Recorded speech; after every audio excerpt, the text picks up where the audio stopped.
Hello and welcome to a new season of Interpreting India. Geopolitical realignments, sustainable growth, healthcare financing, inclusive digital transformations, climate change, supply chain disruptions, urbanization, and several other critical global matters envelop the world as India holds the G20 presidency. We at Carnegie India continue to bring voices from India and around the world to examine the role of technology, the economy, and international security in shaping India's future. Defense cooperation is central to the India-U.S. strategic partnership, and it has served as a key enabler for stronger collaboration at the multilateral level. While defense ties between the two countries have gone from strength to strength over the last 2 decades, defense industrial cooperation has notably failed to take off thus far. However, of late, the two countries have made a renewed push towards furthering defense industrial cooperation.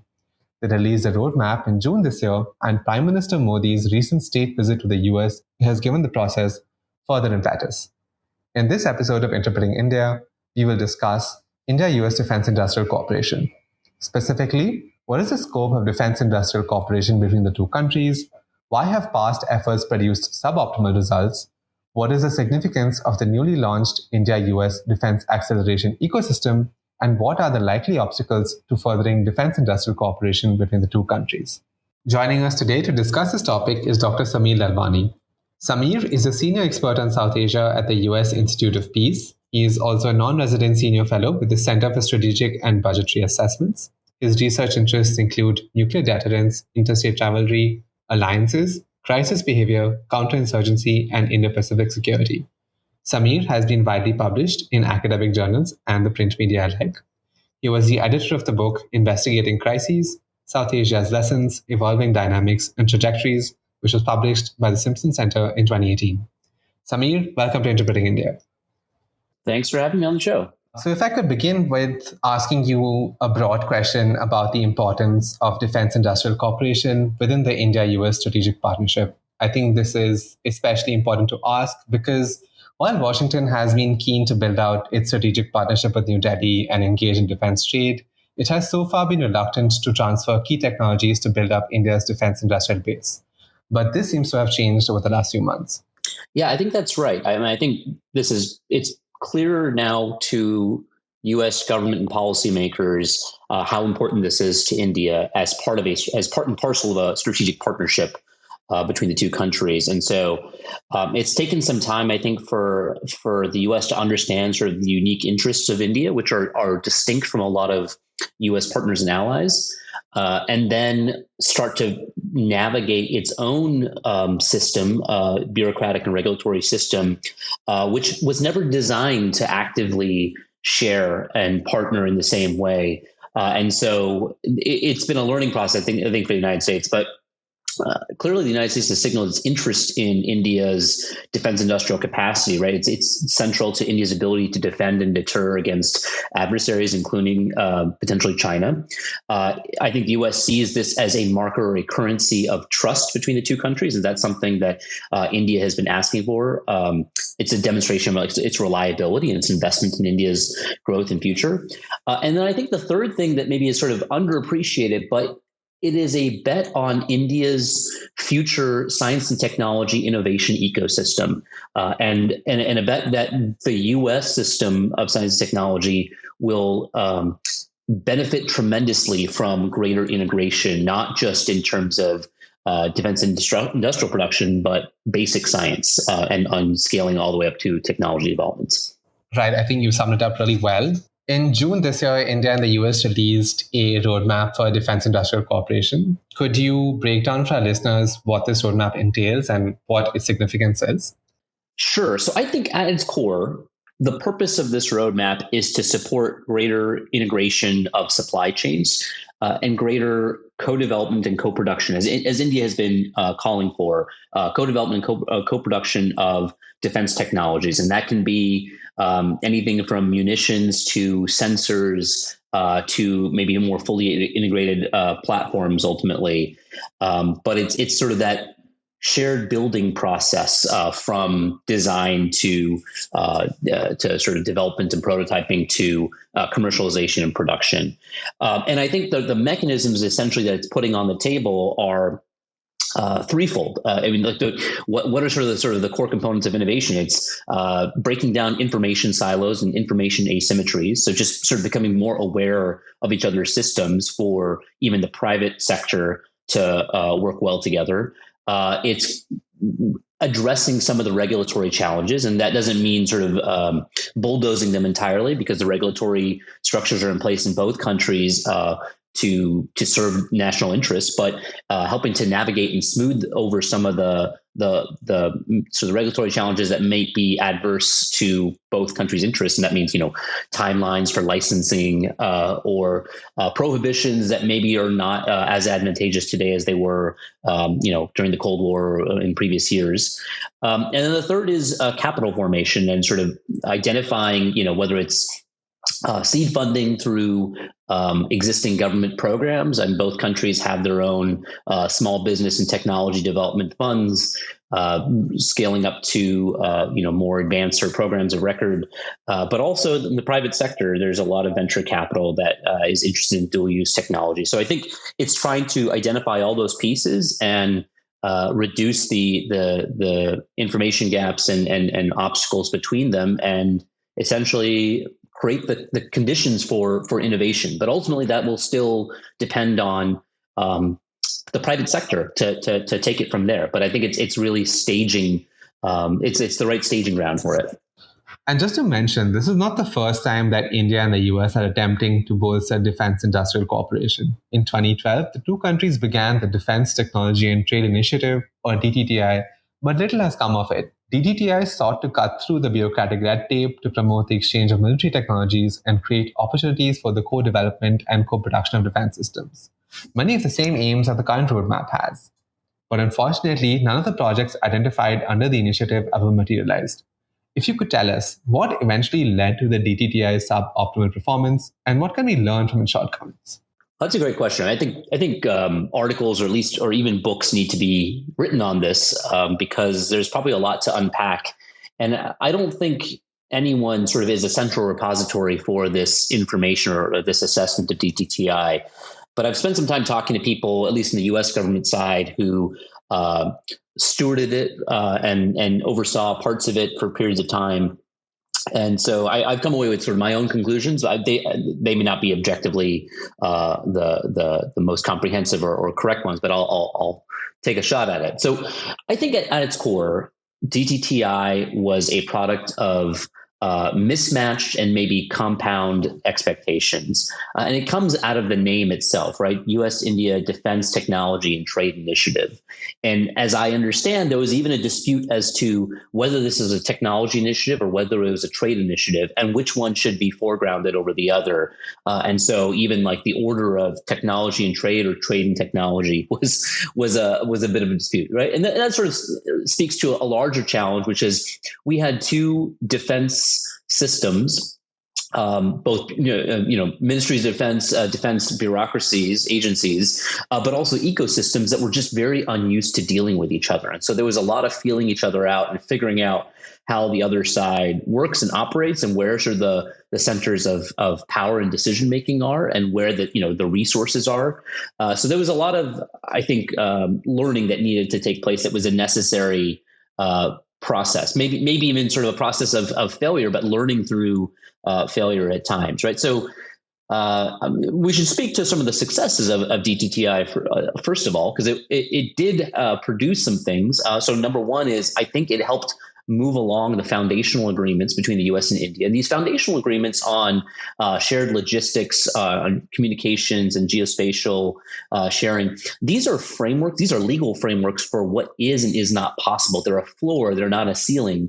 And I think for the U.S. government, because we're a highly legalized bureaucracy and state, for the U.S. government to do anything, it needs legal frameworks for all this stuff. And I think it took a while for the U.S. and India to come to agreement that the legal framework was not it was not a requirement, it was not a condition, it was not a constraint. It was simply a facilitator of future sharing of information and intelligence and reciprocal logistics. So I think that process was moved along by DTTI. I think we learned about each other's systems. We learned from some failed efforts. There were a lot of working groups on aircraft carrier technology and jet engine technology, and some smaller pilot projects on tactical drones and roll-on, roll-off kits, and nothing was produced from that, but a lot of discussions were had that helped each other learn about our systems and what was possible. I think ultimately there was an agreement signed, an air-launched UAV program that I think is still in the prototyping phase, where both the Air Force Research Labs and DRDO are working on their own respective sort of parts of it, and eventually going to prototype and maybe aim for some sort of commercialization of this in the future. But that was kind of like the only actual concrete project that was agreed upon and concluded. So that I think again goes back to this mismatched expectations, right? Like the United States thought that part of this mechanism was to facilitate greater foreign military sales, and it was the trade part of DTTI. And I think the U.S. government sincerely thought this was about sharing technology, but its understanding of what sharing technology means to India was different from India's, right? So the way the U.S. thinks of sharing technology traditionally with our partners and allies is the freedom to sell really complex and sensitive platforms like an F-35 or a Patriot 3 missile battery or THAAD missile defense system, missile defense system. And for India, sharing technology did not mean the ability just to purchase something, but to actually build something either together or as sort of in terms of licensed production, where it could learn from that process and iterate off of it and develop and indigenize its own capacities. And those were very different expectations of what technology sharing meant. And in some ways, it was also a misunderstanding of what the incentive structures were for the United States. I mean, a lot of this technology is owned by private companies. The intellectual property is owned by private companies. So why would a private company give up the most valuable resource it has for free to another country or at such a discount? And that was something that I think the Indian government struggled with, and the Indian government and DPSUs and DRDO struggled with offering a value proposition that was appealing to U.S. private sector industry and primes. And so I think that was sort of a challenge on the trade and technology sharing side. There were some bureaucratic mismatches as well. Like, for example, the U.S. government, in an effort to really move this along, set up something called the India Rapid Reaction Cell within the Pentagon, which was meant to essentially accelerate these bureaucratic processes. And the expectation was that India would set a similar one up in the Ministry of Defense, and I think that never happened. And so there was some asymmetries in our bureaucratic processes as well. But maybe the biggest thing that was missing from this whole effort was there wasn't a sort of a really important propellant. And by that, I mean an urgent challenge that warranted us to use political efforts to overcome default bureaucratic processes. Innovation is disruptive. Innovation ecosystems, for them to operate, require some disruption and some large pushes at the top from political leadership. And they often don't happen in the absence of a challenging security environment, because under certain status quo conditions, distributional politics rules and outbids any disruptive innovation efforts. So in this case, I think the lack of a China threat early in 2012, or sort of the urgency of the China threat, was not nearly as pronounced a decade ago as it is today. And because of that, and because rather that China has become sort of this much larger challenge for both countries, I think it has propelled both sides to take significant political efforts to overcome their default processes, their default sort of bureaucratic processes, and work together better. So there's a sense of urgency at stake today. And do you also think there was a question of Indian capacity when it came to implementing some of the projects under DTTI? Yeah, that's a good question. I mean, I think there's two types of capacity we can break it down into. One is bureaucratic throughput, and then the other is like engineering labs and and defense production facilities. I think maybe on both there's maybe some differences in what the U.S. would expect. But I think the bigger challenge was the bureaucratic throughput. I think at some level, Indian labs are pretty good at developing technologies and prototypes and then producing them. They are sort of modeled a lot off sort of the Soviet system, and I think there's a lot of sort of Soviet influence in the Indian defense technology ecosystem. But that's fine. The Soviets built some very capable technologies. But I think it was really on the bureaucratic throughput side that was a challenge, at least for the United States. And it's still, I think, to some degree, is a challenge today. Sometimes you see that there's in a meeting between the Pentagon and the Ministry of Defense, there's almost like a 5-to-1 ratio of U.S. Action officers or sort of grunt level decision officers making decisions and trying to move paperwork and make choices and bureaucratic systems move along.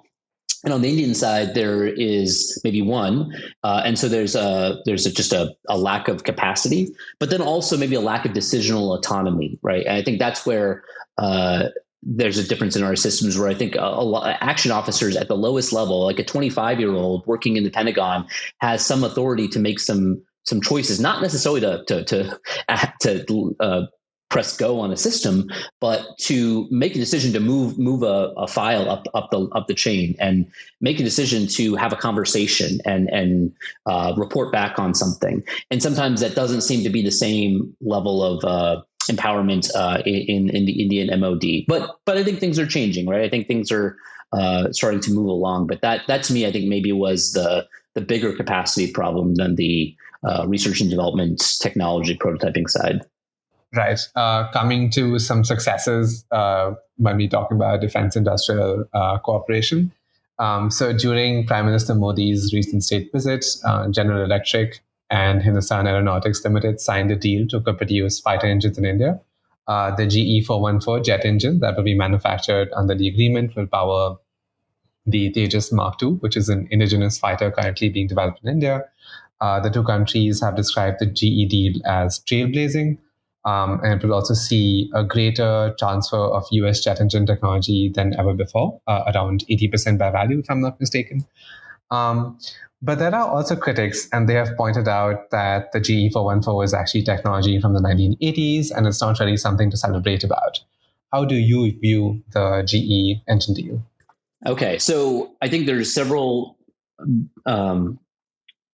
benefits to the GE deal. So first of all, I think it's a very significant deal, right? This is something that, number one, India has been asking of the United States for over a decade, right? Jet engine technology, as I mentioned, was part of one of the original working groups in DTTI, and I know that there was a deal sort of on the table, even over the past decade that India balked at because it ostensibly was not enough technology transfer, and we can get into what technology transfer means and what these percentages are. But look, at the end of the day, the United States did what India asked and came and delivered sort of even more than what was possible even 5 years ago. So it's a stepwise sort of change in what's being offered. There's clear military utility to the system, right? Even if it was simply just a GE engine being sold to India, not produced in India, you would have essentially a better powered fighter aircraft than Chinese have.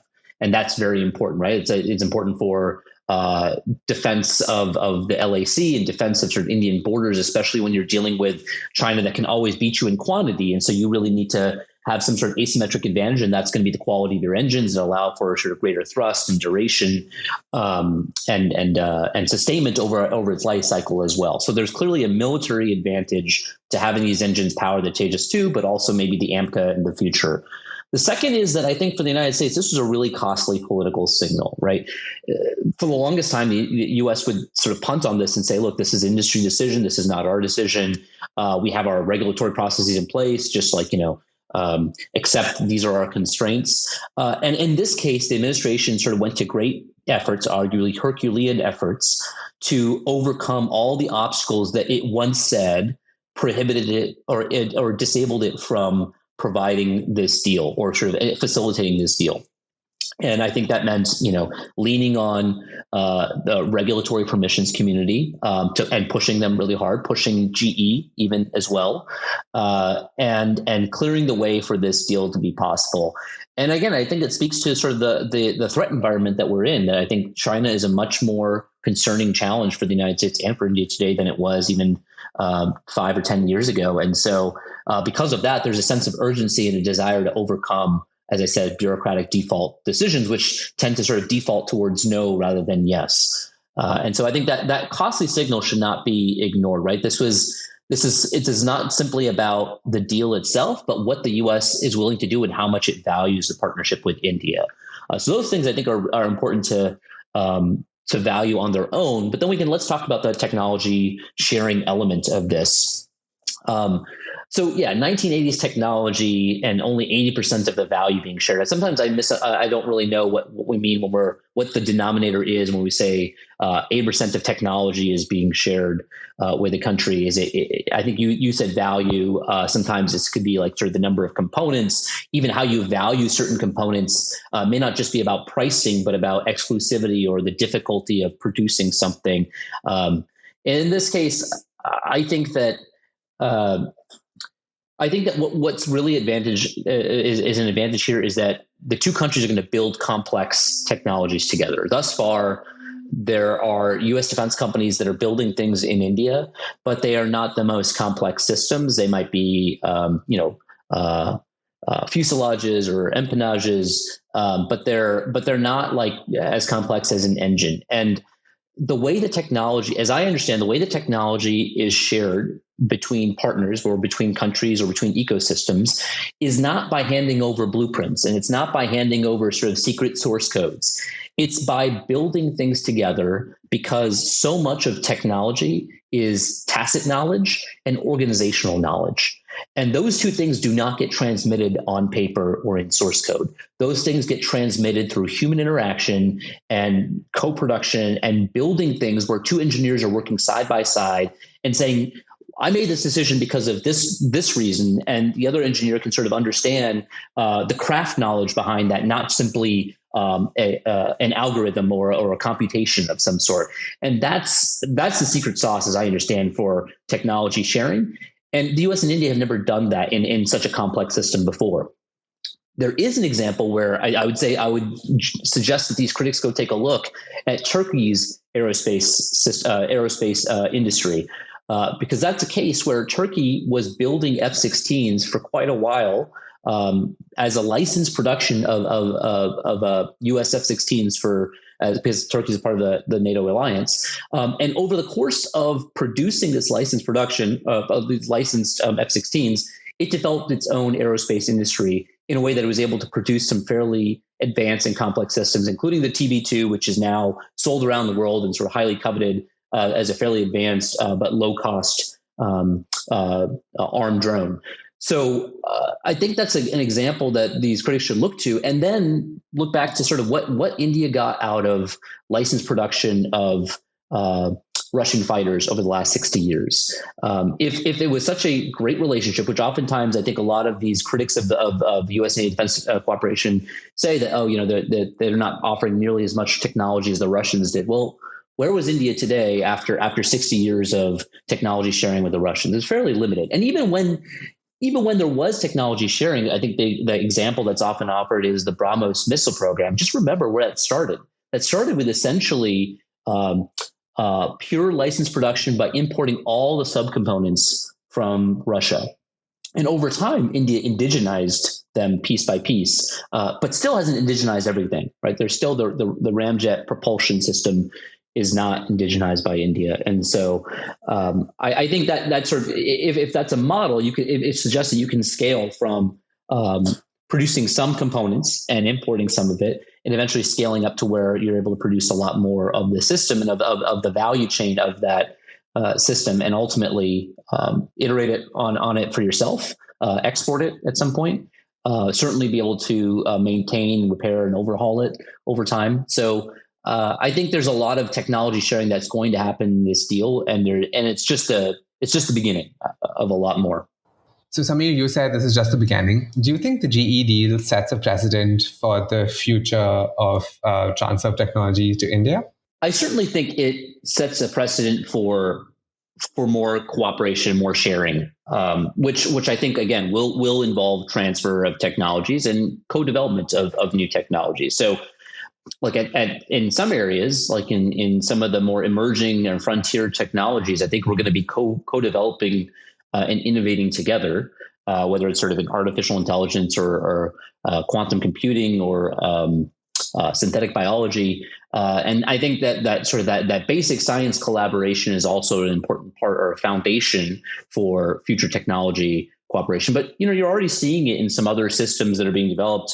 So, as part of the Prime Minister Modi's state visit to the United States, another announcement was the purchase of the MQ-9 Sea Guardian UAV.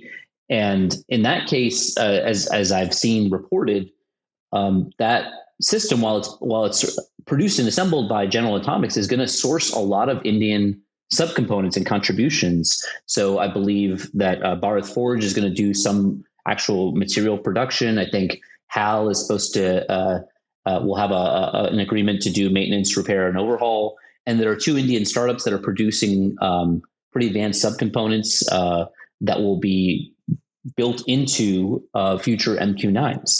So it's already starting to happen in other systems, and I expect it'll only grow over time. I'm not sure we're going to see sort of another GE engine deal like this again immediately. But the point of this effort was essentially to create an umbrella, to have a really big and recognizable top-down decision and top-down effort that had some sizzle to it.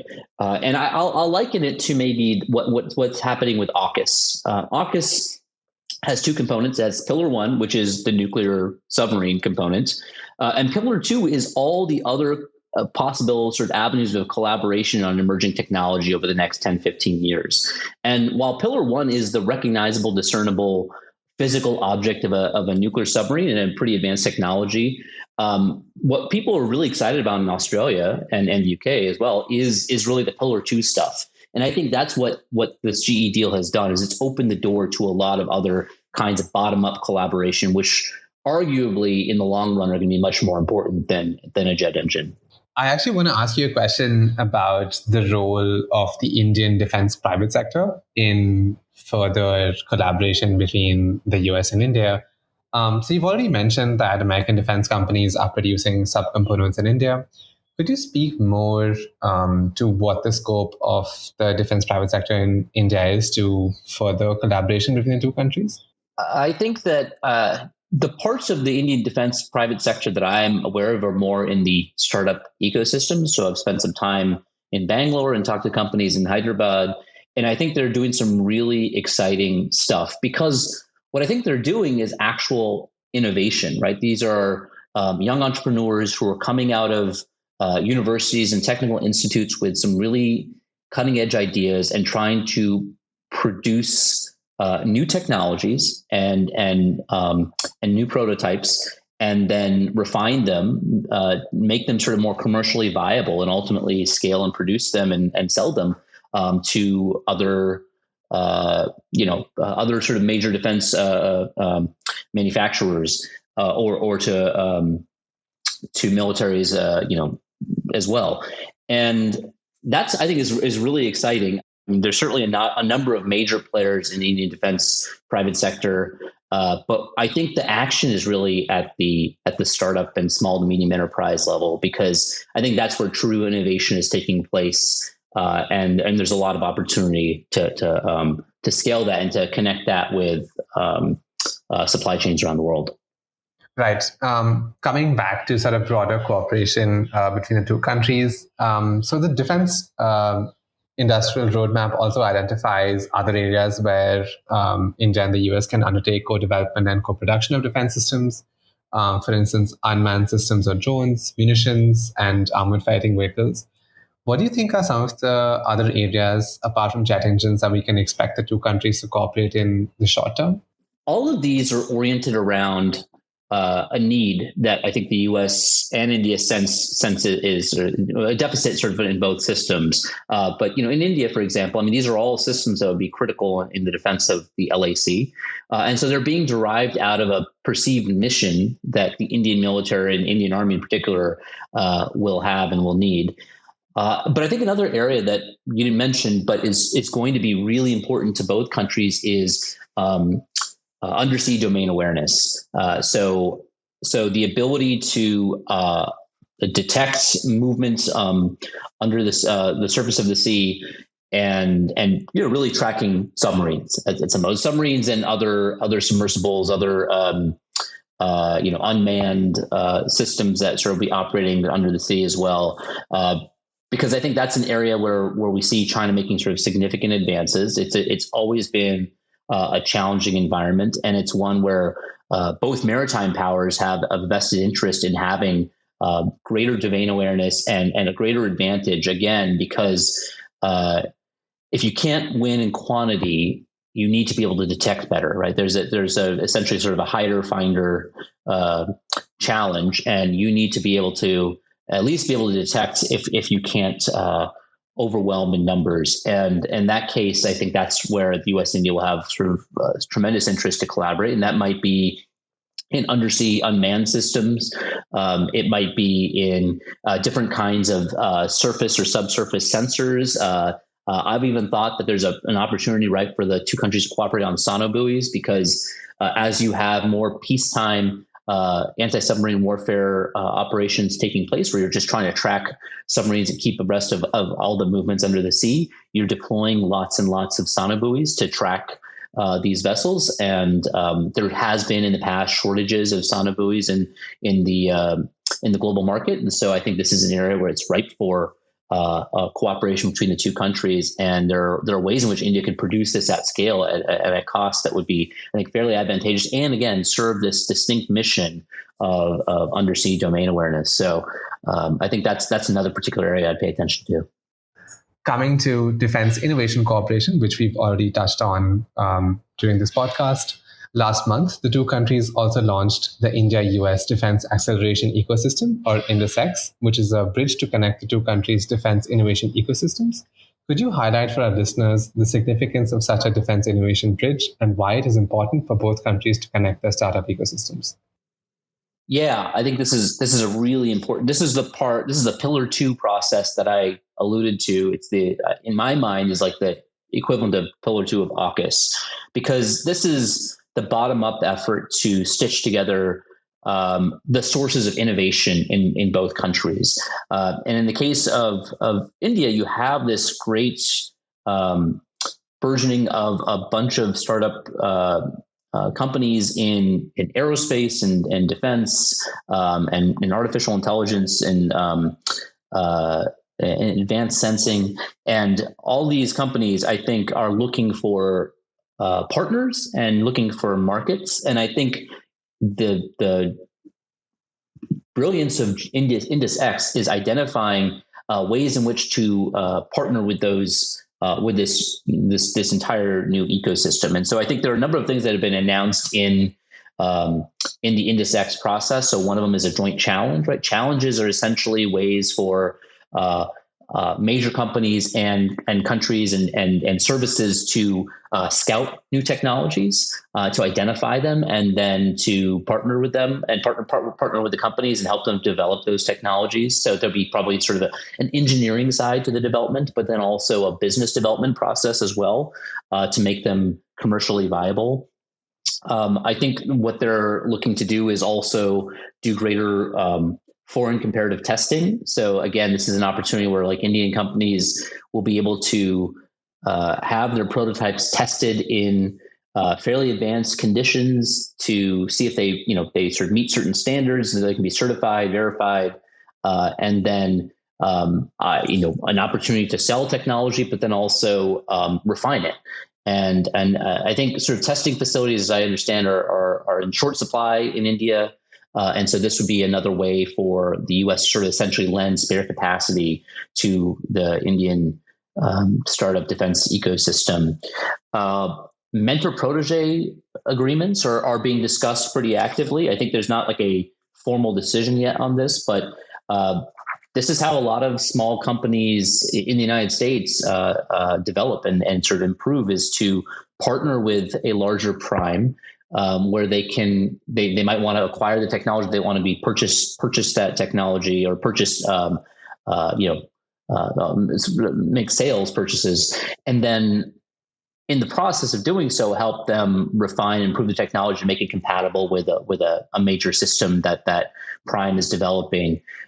So that mentorship process, as I understand, talking to a number of companies, is very important. And again, it's on the technical side, but it's also on the business side, and just navigating even the regulatory side as well, navigating some of the complex processes, the legal processes you have to navigate in order to sell to a foreign entity, to sort of collaborate together, share technology information between two foreign entities. So I think this framework is really helping to, again, break down the information silos, clear back some of the regulatory brush, and then identify where there are sort of sources of capital, and help venture capital identify some good prospects so they can put money and resources into developing these companies and these technologies. And do you think there are any quick wins that the two countries can work on in the short term to keep the momentum going? I think the joint challenge process will probably be a quick win. And I don't think it'll be quick, but I think it'll be a win when it happens, because I think that's where you'll start to see both the Indian and U.S. sides identify what are the technologies they're most interested in, what are the domains and mission sets that they're most concerned with, and collectively identify the right companies or the right technologies to meet those needs. So I think if we see a joint challenge, that'll be a pretty significant marker that this is working. Right. And coming to my last question, what are the likely obstacles to furthering defense industrial cooperation between the two countries? So I think there are two kinds of obstacles in general that I have read in the literature on innovation and even defense innovation. I think there are two kinds of obstacles. The first is market failures. And that's oftentimes when that happens oftentimes when certain actors want to capture and constrain the market in certain ways, or prevent government from putting resources and capital into spurring that innovation. And that could happen, on the U.S. side, if private industry decides that it doesn't want to be sharing technologies, it doesn't want to be sort of compelled to sharing technologies, they sort of just might sort of sit out this process. Although that doesn't seem to be the case. It seems that private industry is really enthused about the long-term prospects of sourcing from India and sort of collaborating and developing technology in India. But it's a possibility, and it's similarly a possibility that that parts of the Indian public sector defense industrial complex might not be so happy with the private sector taking on a larger role, even though it is clearly identified by the Prime Minister and by political leadership as an important goal for India. So you could have some market failures that result from that. There's another set of failures that you have to be attentive to in innovation, which is network failures. And in this case, this is about the as I said, a lot of it is information, but it's about information and reducing friction between STEM labor, between science, technology, and engineering labor, entrepreneurs, research and development institutions, skilling institutions, universities and technical institutions, investors, both sort of international investors and domestic investors and capital formation, expertise networks, foreign exports markets. So all these things need to be networked together for a successful innovation ecosystem to happen. And in the absence of that networking, whether because of, as I said, political or regulatory obstacles, or because of information gaps or asymmetries, the whole enterprise could not take off.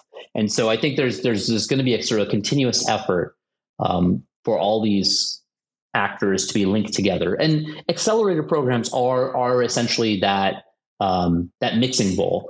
They try to sort of source all these or bring all these parties together in a single place and time and mission or challenge in order to sync them all and sync their interests all. I mean, at the end of the day, these are private actors that make decisions on their own, and so all you can do is sort of bring them together in an environment where they can work together. Then hope that magic happens, but it often does, and we see this happen a lot in the non-defense sector. And so this is just a matter of trying to bring this into the defense space as well between our two countries. And so those are the challenges. I think, though, that we are off to a great start in terms of addressing both of them, both the market and network failure challenges. And so I'm optimistic about this future. Great. If I can add, I'm also really optimistic about the future of U.S.-India Defense Industrial Cooperation.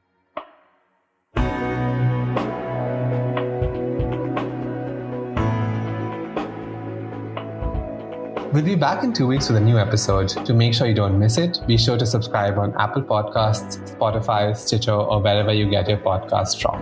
To learn more about our research and team, you can visit us at carnegieindia.org. You can also find us on social media on Twitter, Facebook, and Instagram. Thank you for listening, and see you next time.